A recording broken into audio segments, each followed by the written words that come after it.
사울이 가던 다메섹이라는 곳은 성경의 아람이라는 나라의 수도로 이렇게 나옵니다. 전 세계에서 가장 오래된 도시를 꼽으라고 할 때에 빠지지 않는 곳이 바로 이 다메섹입니다. 역사가들은 기원전 2500년부터 사람들이 모여 살았다라고도 하고, 또 고고학자들은 그 유물을 벌으면서 6000년, 9000년 이렇게까지도 이야기를 합니다. 오늘날의 시리아의 수도이고 다마스쿠스라고도 그렇게 불립니다. 헤르몬산 북동쪽에 있는데 서쪽과 남쪽에 아나바 강과 바르발 강이 이 다메섹이라는 도시를 지나갑니다. 그래서 사막 한가운데에 녹색 도시, 또 녹지대로 불리는 그러한 곳입니다. 그래서 그런지 성경에도 아브라함 때부터 또 다윗, 솔로몬, 유다, 아합, 엘리사, 여로보암 이런 이제 많은 성경의 인물들이 이 다메섹을 중심으로 또 활동했던 기록들이 나옵니다. 역사적으로 보아도 바벨론이나 페르시아, 또 마게도냐, 또 알렉산더 대왕의 헬라 제국이나 로마 제국까지도 수많은 세력들이 차지하려고 했던 전략적인 요충지가 바로 이 다메섹이라는 도시였습니다. 국제 도로가 관통하는 교통의 요충지였고, 또 상업적으로는 무역 도시, 군사적으로는 매우 중요한 군사 도시가 다메섹입니다. 사울이 예루살렘에서 교회를 다 잔멸하고 교회에 예수 믿는 사람들을 핍박한 후에 내가 어디로 예수 믿는 사람을 또 잡으러 갈까라고 할 때에 다메섹을 골랐던 것은 좀 이해가 가는 부분이 있습니다. 지난 설교 때 본 것처럼 사울이 다메섹으로 그리스도인들을 잡으러 가는 길에 예수님을 만났습니다. 주님의 음성을 들었고 눈이 보이지 않았고 또 3일 동안 밤낮 먹지도 마시지도 못했습니다. 아나니아를 통해서 안수받고 눈이 보이고 또 음식을 먹고 강건해졌습니다. 아나니아의 안수를 받은 그 사울이 다메섹에 있는 그리스도인들과 며칠간 머물게 되었습니다.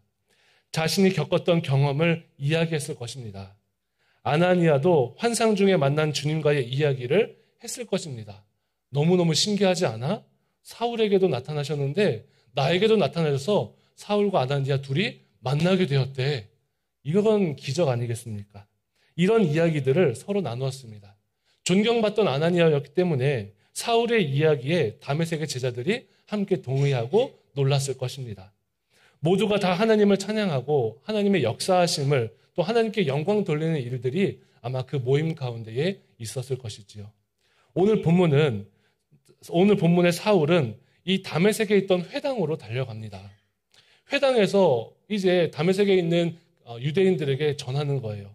예수가 하나님의 아들입니다. 예수가 하나님의 아들입니다. 회당에 있던 사람들이 깜짝 놀라는 것입니다. 저 사람 사울 아니야? 다메섹으로 도망치던 그 그리스도인 잡으려고 쫓아왔던 그 사울 아니야? 그런데 지금 이게 무슨 일이야? 당시 다메섹 회당에는 유대교를 따르는 디아스포라 유대인들이 있었습니다. 공회로부터 체포권까지 받고 예루살렘에서 다메섹에 사람들을 잡으러 왔던 저 사울이 지금 도대체 무슨 일을 하고 있는 거야? 사울은 개의치 않았습니다. 예수가 하나님의 아들이고 예수가 그리스도라고 전했습니다. 예수님을 만난 사울입니다.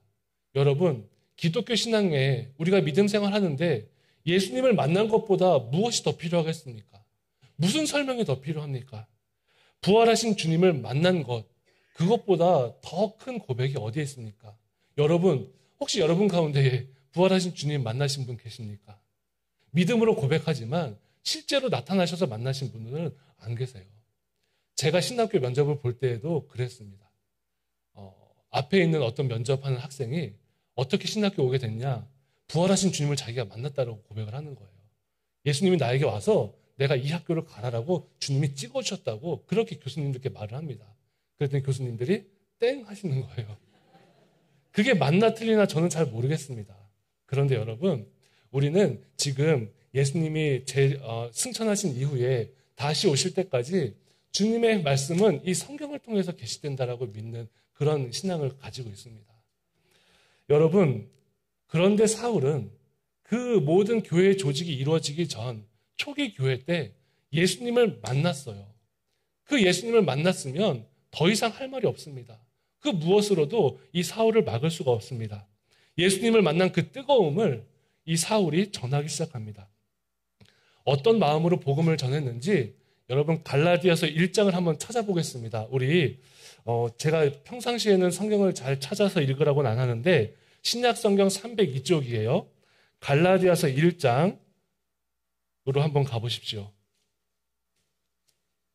신약 성경 302쪽입니다.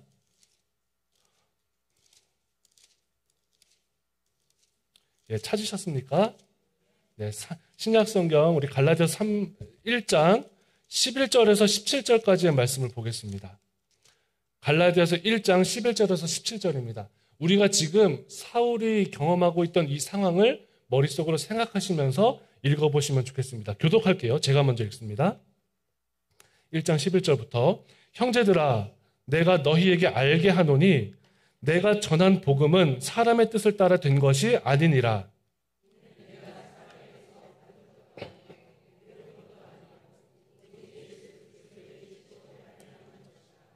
내가 이전에 유대교에 있을 때에 행한 일을 너희가 들었거니와 하나님의 교회를 심히 박해하여 멸하고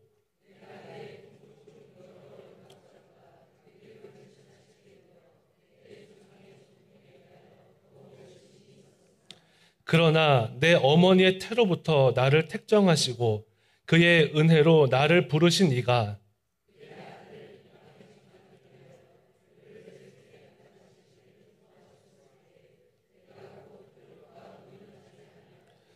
또 나보다 먼저 사도된 자들을 만나려고 예루살렘으로 가지 아니하고 아라비아로 갔다가 다시 어디로 갔어요? 다메섹으로 돌아갔노라. 아멘. 사울은 갈라디아서 1장 이곳에서 사도행전 9장에서 겪었던 자기의 이야기를 하고 있습니다. 사울은 예수 그리스도의 계시를 통해서 주님이 나를 부르셨습니다. 나에게 은혜를 주셨습니다. 그 기쁨을 확신으로 선포합니다. 이곳에서뿐만이 아니라 갈라디아 교회에 그 수많은 교회들을 세울 때에 내가 주님을 만난 그 은혜와 기쁨이 나에게 있습니다. 그렇게 고백하고 선포했습니다. 다메섹에 있는 제자들과 이 기쁨을 나누었었고 다메섹에 있는 유대인들에게 이 복음을 전했습니다.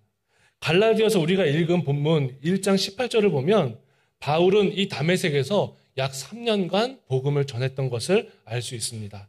18절 보면 그 후 3년 만에 내가 게바를 방문하려고 예루살렘에 갔다 했잖아요. 우리가 오늘 읽은 본문의 이후에 다메섹에서 예루살렘으로 갑니다. 그런데 그 시간이 3년 정도 걸렸대요. 여러분 사도행전 9장에 3년 또 예루살렘에서 15일 정도 걸렸다. 또 이렇게 이야기를 합니다. 헬라파 유대인들에게 복음을 전할 뿐 아니라 이방인들에게도 복음을 전했습니다. 하나님의 말씀을 가르치면서 제자들을 세웠던 사울입니다. 그런 의미에서 보면 이 다메섹은 사울의 첫 번째 사역지였다라고 보아도 무방할 정도입니다. 그런데 여러분 사울이 예수님을 만나고 예수님 만난 것보다 더 큰 은혜가 어디 있습니까? 예수님 만나고 복음을 전하는데 모두가 그 복음을 받아들이면 좋겠지만 그렇지 않았습니다. 내가 그 주님을 만났어요. 내가 살아계신 예수님을 만났습니다라고 말을 하는데 다메섹 사람들의 반응이 무슨 소리야? 쟤 뭐하는 사람이야? 저 사람은 우리를 잡으려고 온 사람 아니야? 이렇게 반응을 한다라는 것입니다. 여러분, 우리도 그런 경우들이 있지 않습니까? 하나님의 은혜를 경험하고 말씀의 확신을 가지고 또 하나님을 만나는 경험까지도 합니다. 하나님이 나의 기도를 응답해 주셨다는 그 응답의 고백까지도 우리가 함께 나누고자 하는데 그렇게 교회에서 예배를 드리면서 하나님을 향한 사랑으로 충만한데 그런데 내 삶의 자리로 돌아가면 내 가정으로 돌아가거나 내 현실로 가거나 내 가정이나 내 일터로 돌아갔을 때에 그 은혜와 그 감격이 그대로 유지가 됩니까? 가혹할 만큼 우리의 삶의 현장은 내가 은혜 받은 것과는 상관없이 그대로일 때가 참으로 많습니다. 하나님의 은혜를 경험하고 그 안에서 변화된 삶을 꿈꾸고 내 삶의 자리로 달려가면 그곳은 변함이 없이 늘 그대로다라는 것입니다. 제 이야기를 조금 해보려고 합니다. 제가 처음 신앙생활을 시작했던 것은 중학교 2학년 때 작은 개척교회에서였습니다. 오후에 주일 공동체 예배 때 한 번 간증한 적이 있었는데 조금 맥락이 다릅니다. 1층에는요, 오토바이 수리점이 있었어요. 다 부서진 고동색 샤시문을 지나서 복도를 들어가면 한쪽에는 구리스나 각종 오일들, 그러니까 오토바이를 고치는 그런 이제 재료들이 막 쌓여 있었습니다. 기름때가 꽉 끼어 있는, 까맣게 기름때가 끼어 있는 대리석 복도를 지나가면 2층으로 올라가는 계단이 있었는데 그 계단을 올라가야 교회가 있었습니다. 환경이 좋지는 않았지만 어쨌든 저쨌든 제가 그 교회에서 은혜를 받게 되었습니다. 따뜻했습니다. 성도들이 많지는 않았지만 많은 추억이 있었습니다. 3월부터 개학하고 교회를 갔던 것으로 기억을 하는데 5월쯤에 전도사님이 아브라함에 대한 설교를 하시는 거예요. 하늘의 별과 같이 너에게 복을 주실 것이다 라고 하는 하나님의 약속이 있다라고 할 때 그 설교를 들으면서 눈을 감고 기도하는데 그 별빛들이 제 마음속에 들어오는 듯한 그런 이제 고백, 그런 느낌도 받았습니다. 평소에 찬송이 나오고 또 제 입에 나와 있던 거친 말들, 뭐 중학교 2학년이니까 보통 그랬겠습니까? 그런 말들이 사라지고 감사가 넘쳤습니다. 그 당시에 중학교 2학년이었는데 여름쯤부터 해가지고 수요 기도회도 나갔어요. 수요 예배를 나갔습니다. 무슨 중학생이 수요 예배를 가 그랬는데 그냥 가면 다 좋아하셨어요. 저희밖에 없었으니까. 수요 예배를 통해서 또 제가 통성 기도를 이제 시작했습니다. 그 당시에 교회에서 뭐 그렇게 저희가 막 통성 기도하는 것, 어린 아이들의 이 감정에 어색할 수 있지 않습니까? 그런데 왠지 수요 기도회 때 찬양하고 기도하는데 막 기도의 문이 열리는 경험을 하면서 목소리가 커지는 거예요.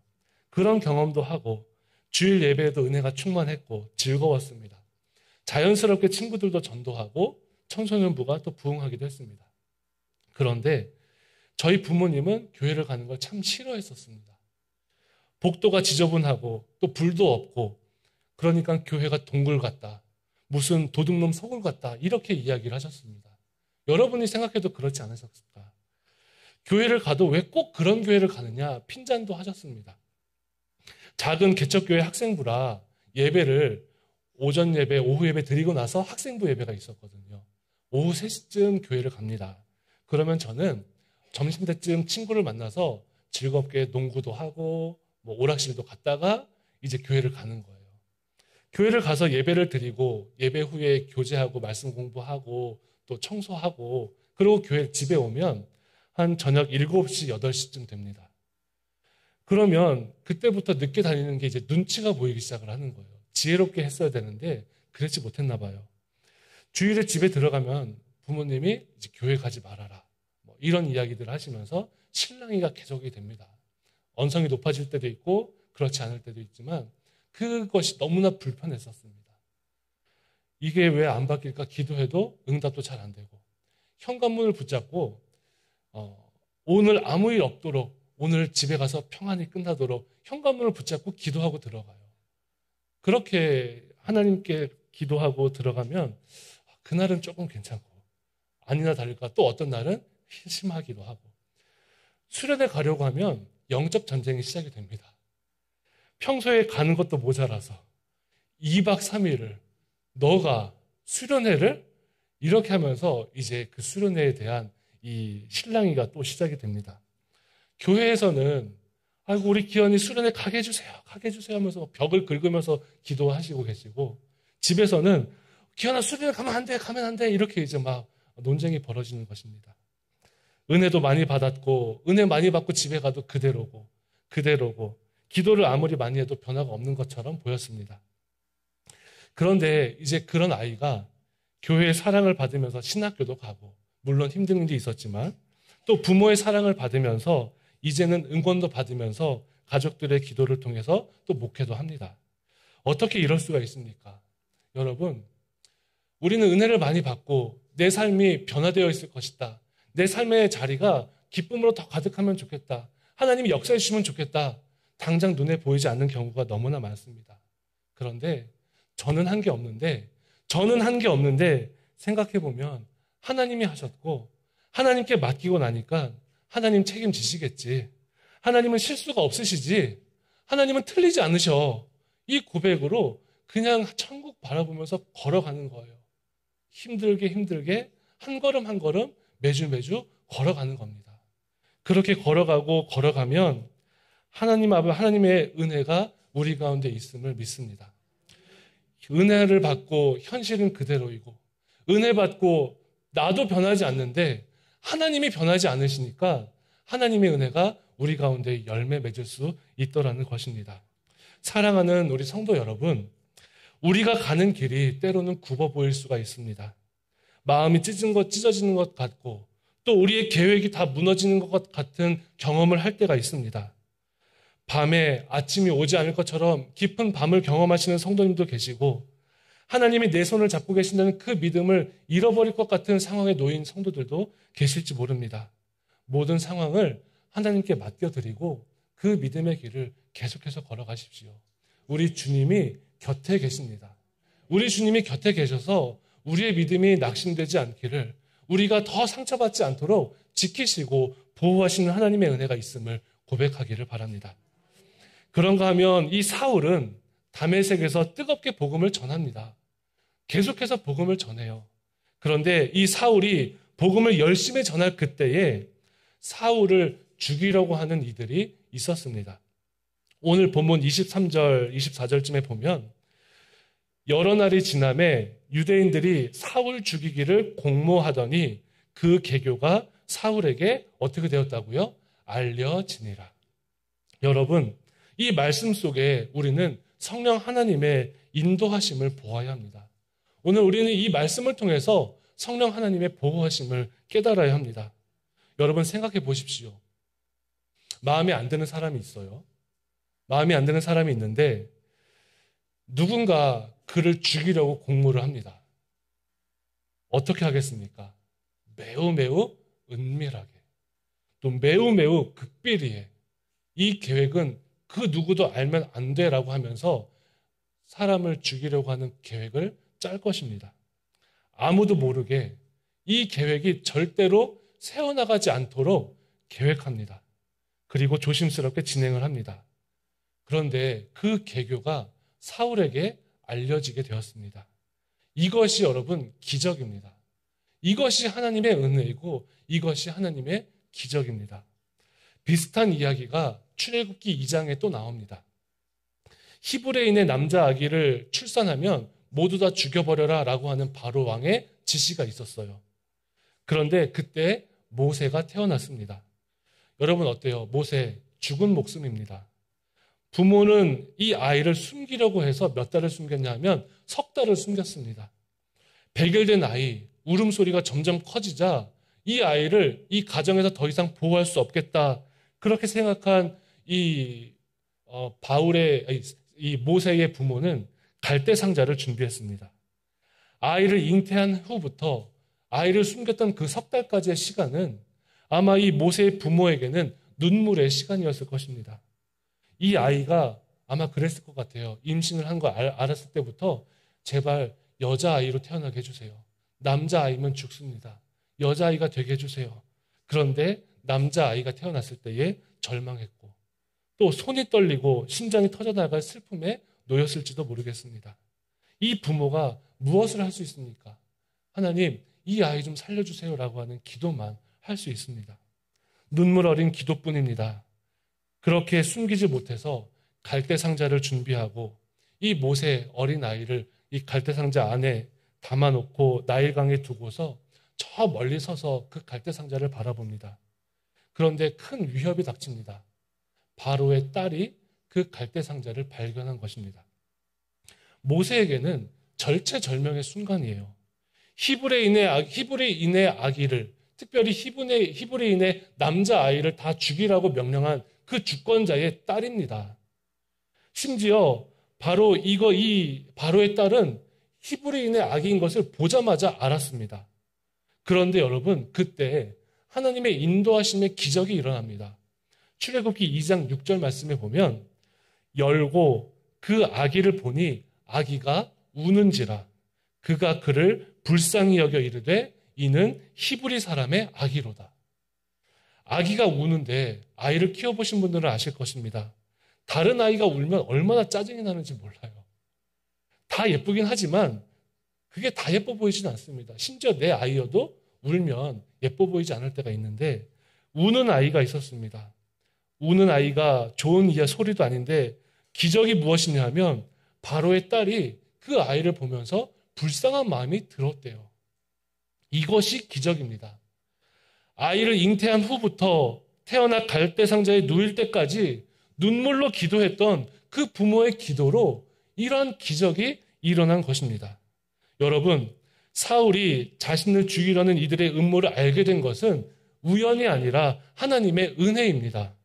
모세의 부모가 눈물로 기도한 것처럼 다메섹에 있는 제자들이 사울과 함께 하나님의 나라를 꿈꾸는 그 사람들이 함께 기도했을 때에 경험할 수 있었던 기적인 것을 기억하시기를 바랍니다. 여러분, 모세의 부모와 같이 자녀들을 위해서 기도할 이유가 있습니다. 이 험한 세상, 우리가 자녀들을 다 보호할 수 없고 모든 일들에 다 관여할 수 없습니다. 하나님의 인도하심과 보호하심이 있어야만 우리는 그 자녀들을 세상으로 파송하는 믿음의 사람으로 길러낼 수 있습니다. 바로의 딸이 모세를 불쌍히 여겼던 기적을 우리가 경험하기 원한다면 자녀를 위해서 기도해야 합니다. 여러분, 교회를 위해서, 성도들을 위해서, 가족과 형제와 부모를 위해서 기도할 수 있어야 합니다. 우리가 알지 못하는 그 상황 속에서도 인도하시고 보호하시는 하나님의 은혜가 있음을 기억하십시오. 내가 형통한 것은 나를 위해 기도하는 성도들이 있기 때문이고 내가 형통한 것은 나를 위해 기도하는 그 누군가가 있기 때문임을 기억하십시오. 교회가 형통한 것은 교회를 위해 기도하는 분들이 있기 때문입니다. 사울을 보호하시는 하나님의 기적이, 하나님의 은혜가, 또 히브리 아이를 보면서 불쌍히 여기신 하나님의 기적이 기도로 일어난 것을 꼭 기억하는 성도님들, 그 기적을 경험하는 우리 성도님들이 되시기를 바랍니다. 사람들이 사울을 죽이려 할 때에 사울은 광주리에 숨어서 제자들의 도움으로 다메섹 성을 도망쳤습니다. 그리고 그 사울은 예루살렘으로 향해 갔습니다. 예루살렘 교회를 다 없이 하고 그 큰 핍박을 가하고 스데반을 죽이는 일에도 동참했던 그 사울이 3년 만에 다시 예루살렘으로 갔습니다. 다메섹에서는 아나니아가 있었어요. 아나니아가 이 사울을 도와서 사울에게 힘을 실어주었습니다. 아나니아의 도움으로 성도들과 복음을 나누고 제자들도 기르고, 그렇지만 예루살렘에서는 달랐습니다. 교회의 지도자들, 또 예수님의 제자들 사귀고 싶었는데 그들이 어떻게 느꼈습니까? 두려워했대요. 그도 그럴 것이 예루살렘에 있는 제자들이나 성도들의 기억에 이 사울의 마지막 모습은 스데반을 죽이는 일에 앞장서고 또 교회를 잔멸하고 광기 어린 그 눈빛을 기억하고 있기 때문에 그렇습니다. 은혜가 충만한데 사울, 나는 은혜를 받고 은혜가 충만한데 외면받고 또 외면받고 제자들에게 거절받고 이 일의 반복입니다. 바울은 갈라디아서 1장에 이때 주의 형제 야고보를 만났다라고 기록을 해요. 야고보만 만났다고 합니다. 다른 사도들을 만나지 못했던 것입니다. 외면받는 그 순간 또 다른 도움의 사람이 한 명 일어섰습니다. 그가 바로 바나바입니다. 구브로에 있는 레위 사람, 그러니까 어떤 출신이죠? 헬라파 유대인. 교회에 존경받는 사람이었습니다. 자신의 땅을 팔아서 사도들에게 드렸던 일도 있었죠. 어려운 사람들을 돌아보는 그리스도인이었습니다. 이 바나바는 사울과 함께 야고보와 예루살렘 교회 앞에서 사울이 그동안 어떻게 주를 보았는지, 다메섹에서 얼마나 담대하게 복음을 전하고 있는지 변호를 해줍니다. 바나바는 사울에게 그 이름처럼 위로의 사람으로 다가왔습니다. 사울은 바나바의 위로에 힘을 얻어서 사울이 예루살렘에서 복음을 담대히 전할 수 있도록 도와주었습니다. 갈라디아 1장에서 보면 며칠이라고요? 15일 동안 복음을 전했다라고 기록을 합니다. 그런데 여기에서도 더 오랫동안 있지는 못했습니다. 왜냐하면 예루살렘에서 복음을 전할 때에 또 마찬가지로 많은 사람들이 사울을 향해서 도끼를 품기 시작합니다. 예루살렘에 있는 유대인들에게 이 사울은 어떤 사람일까요? 배신자죠. 공회원들의 배신자, 헬라파 유대인들의 배신자입니다. 그들이 다메섹에서처럼 이 사울을 죽이고자 했습니다. 그를 돕는 형제들이 하나님의 은혜 가운데 또 이 사실을 알게 되고 이 사울을 가이사랴로 또 다소로 보내어서 이 사울을 안전하게 지킵니다. 사랑하는 여러분, 하나님께서 우리를 보호해 주시기를 바랍니다. 보혜사 성령님의 인도하심이 오늘 우리 가운데 있기를 바랍니다. 모두가 외면할 때 위험의 순간에서 하나님의 도움을 경험하는 성도들이 되시기를 바랍니다. 또한 우리가 이 시대의 사울이 되고 여기 교회가 이 시대에 돕는 손길로 쓰임받는 교회가 되기를 바랍니다. 사울의 입장에서 보면 현실은 너무나 냉혹했습니다. 나는 예수님을 만났고 은혜가 충만한데 사람들은 왜 내 마음을 몰라줄까? 왜 내 말을 안 믿는 거야? 좌절하셨습니다. 예루살렘 교회 또 제자 공동체들의 입장도 그 현실도 너무나 차가웠습니다. 여전히 교회를 박해하고 또 눈에 거슬리면 죽이려고 하는 이들이 아직도 옆에 계속해서 있습니다. 눈치 봐야 합니다. 피해 다녀야 합니다. 내가 그리스도인이라고 말하면 그때마다 나를 넘어뜨리려고 득달같이 달려들고 있습니다. 그런데 여러분, 이러한 상황 속에서 오늘 성경은 무엇이라고 말씀합니까? 31절의 말씀을 함께 읽어보겠습니다. 31절 시작. 그리하여 온 유대와 갈릴리와 사마리아 교회가 평안하여 든든히 서가고 경외함과 수가 더 많아지니라. 아멘. 여러분, 지금 상황은 예수님을 만났던 사울은 외면받고 예루살렘 교회와 제자들은 매 순간순간 눈치 보며 도망다녀야 하는 그 상황인데 오늘 성경 말씀에 유대와 갈릴리와 사마리아 교회가 평안하여서 든든히 서간다. 이것이 여러분 맞습니까? 틀린 말 아니겠습니까? 틀린 말이잖아요. 어떻게 유대와 갈릴리와 사마리아 교회가 평안하고 든든합니까? 평안하지 않은데? 든든하지 않은데? 여러분, 오늘 말씀을 통해서 우리가 깨달아야 할 것은 주를 경외함과 성령의 위로가 있으면 비록 우리의 현실이 냉혹해도 평안할 수 있다는 것입니다. 주를 경외함과 성령의 위로가 있으면 우리의 현실이 차가워도 든든할 수 있습니다. 주님이 우리와 함께 하시면 그 냉혹한 현실 속에서 은혜와 평강을 고백할 수 있는 성도들이 되시기를 바랍니다. 사도 바울은 늘 많은 교회에 편지를 하면서 그 첫 머리에 은혜와 평강이 있기를 바랍니다. 은혜와 평강이 있기를 바랍니다. 그렇게 고백하며 인사를 합니다. 왜 은혜와 평강입니까? 살아계신 주님이 나와 함께 하신 그것만으로도 저는 은혜와 평강입니다. 그 고백을 하는 것입니다. 성령 강림 주일입니다. 사랑하는 성도 여러분, 여러분들의 삶의 자리가 다 다른 모습이지만 그곳에서 하나님의 은혜와 평강을 경험하십시오. 그러면 그곳이 하나님의 나라가 될 것이고 하나님의 성전이 세워지고 하나님이 영광 받으시는 일이 일어날 줄로 믿습니다. 우리 이 시간 함께 찬양하며 주님 앞으로 나아가기를 원합니다. 자리에서 다 같이 함께 일어날까요? 함께 주님 바라보고 주님의 은혜를 구하면서 찬양합시다. 하나님의 은혜를 바라봅니다. 주님을 의지합니다. 주님의 영광이 우리 가운데 있습니다. 영광 붙잡고 하나님의 은혜 붙잡고 걸어가기를 원합니다. 우리 그 믿음의 고백으로 함께 찬양하겠습니다.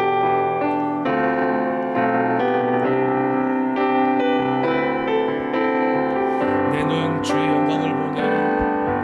내 눈 주의 영광을 보네. 우리 가운데 계신 주님 그 빛난 영광 온 하늘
하나님의 나라의 기쁨을 경험하고 믿음을 선포하는 성도들이 될 수 있도록 기도하겠습니다.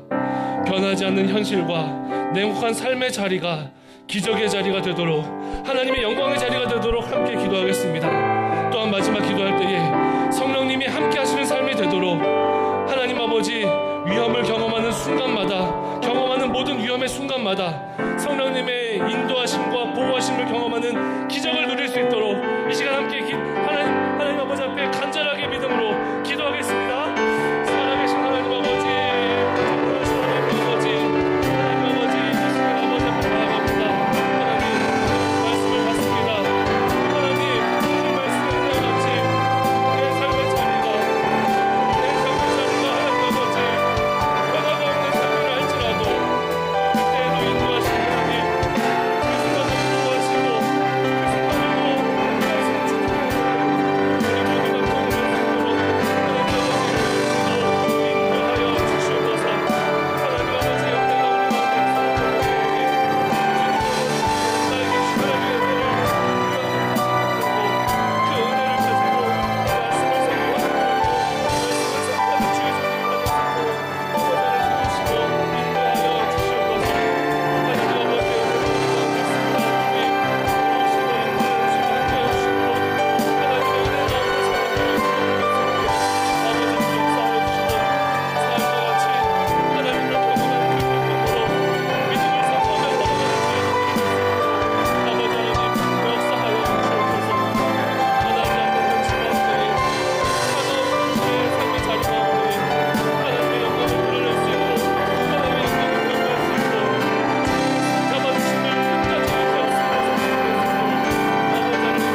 우리와 동행하시는 하나님, 함께 예배하는 모든 성도들의 마음에 성령의 위로를 주시고 주님의 영광을 볼 수 있도록 은혜를 내려주심에 감사를 드립니다.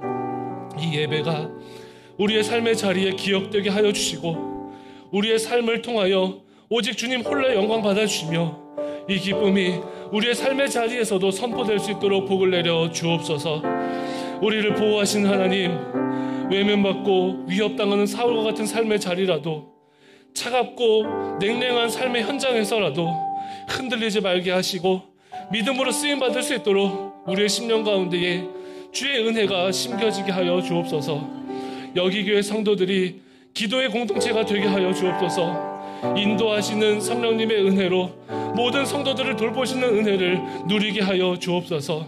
모세와 같이, 사울과 같이 우리가 알지 못하는 도움의 손길이 있음을 믿습니다. 나도 기도의 자리로 나와 가정을 위하여, 부모와 자녀를 위하여, 성도를 위하여 기도하며 돌보시는 하나님의 은혜를 고백하고 또한 선포하는 복을 누리게 하여 주옵소서. 은혜로우신 하나님, 성도들의 삶 위에 주를 경외함과 성령님의 위로가 있게 하여 주옵소서. 그리하여 냉혹하고 가슴 치는 상황에서도 평안할 수 있습니다. 든든하게 세워져 갑니다. 고백할 수 있게 하여 주시고, 사람의 기쁨을 구하지 않고 하나님의 기쁨을 구하여 하나님이 책임지시는 삶을 살아갈 수 있게 도와주옵소서. 모든 성도들이 하나님 나라의 꿈을 꾸고 하나님의 기쁨을 선포하는 삶을 살아 하나님의 영광 내는 아름다운 여기교회 공동체를 세워갈 수 있게 주님 도와주옵소서.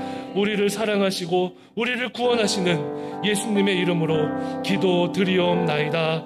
아멘.